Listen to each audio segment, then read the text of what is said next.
បាទជម្រាបសួរពុកម៉ែបងប្អូនទាំងអស់គ្នាតម្រុយឆ្នោតវៀតណាមប្រចាំថ្ងៃរបស់ខ្ញុំបាទ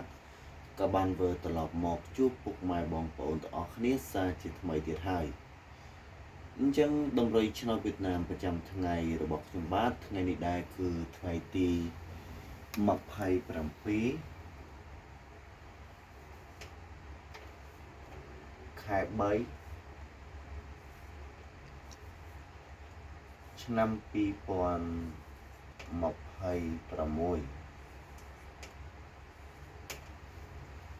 អញ្ចឹងខ្ញុំបាទក៏មានតម្រុយឆ្នោតវៀតណាមប្រចាំថ្ងៃតម្រុយលេខអុកខ្ទង់តម្រុយលេខអុកខ្ទង់គឺមានតម្រុយអុកខ្ទង់ចិត្ត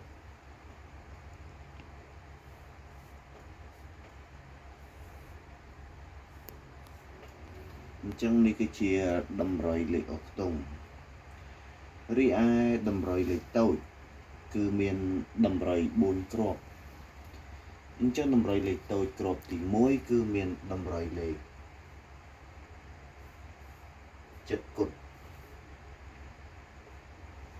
អញ្ចឹងនេះគឺជាតម្រុយលេខតូចគ្រាប់ទី1តម្រុយគ្រាប់ទី1គឺមានតម្រុយលេខ7គុតតម្រុយគ្រាប់ទី2គឺមានតម្រុយលេខ71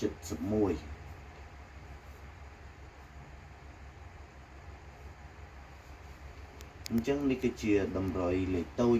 គ្រាប់ទី2រីឯតម្រុយលេខតូចគ្រាប់ទី3គឺមានតម្រុយលេខ16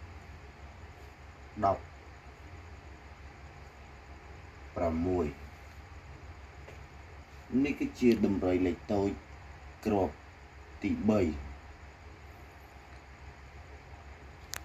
រីឯតម្រុយលេខតូចគ្រាប់ទី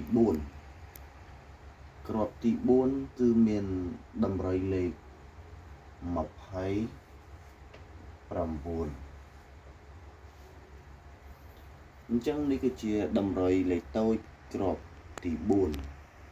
គ្រាប់ទី4គឺមានតម្រុយលេខ29រីឯតម្រុយលេខធំគឺមានតម្រុយ2គ្រាប់គុណអញ្ចឹងតម្រុយលេខធំគ្រាប់ទី1គឺមានតម្រុយលេខ771គុណអញ្ចឹងតម្រុយលេខធំកុំភ្លេចគុណតម្រុយលេខធំគឺមានតម្រុយលេខ771គុណរីឯតម្រុយលេខធំគ្រាប់ទី2គឺមានតម្រុយលេខ627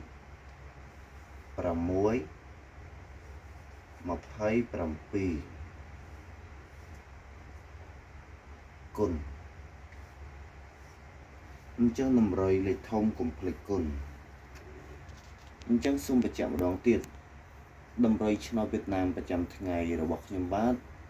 ថ្ងៃនេះដែរគឺថ្ងៃទី27ខែ3ឆ្នាំ2026តម្រុយលេខអុកខ្ទង់គឺមានតម្រុយអុកខ្ទង់ចិត្តរីឯតម្រុយលេខតូចគឺមានតម្រុយ4គ្រាប់តម្រុយលេខតូចគ្រាប់ទី1គឺមានតម្រុយលេខ7គុតតម្រុយគ្រាប់ទី2គឺមានតម្រុយលេខ71រីឯតម្រុយគ្រាប់ទី2តម្រុយគ្រាប់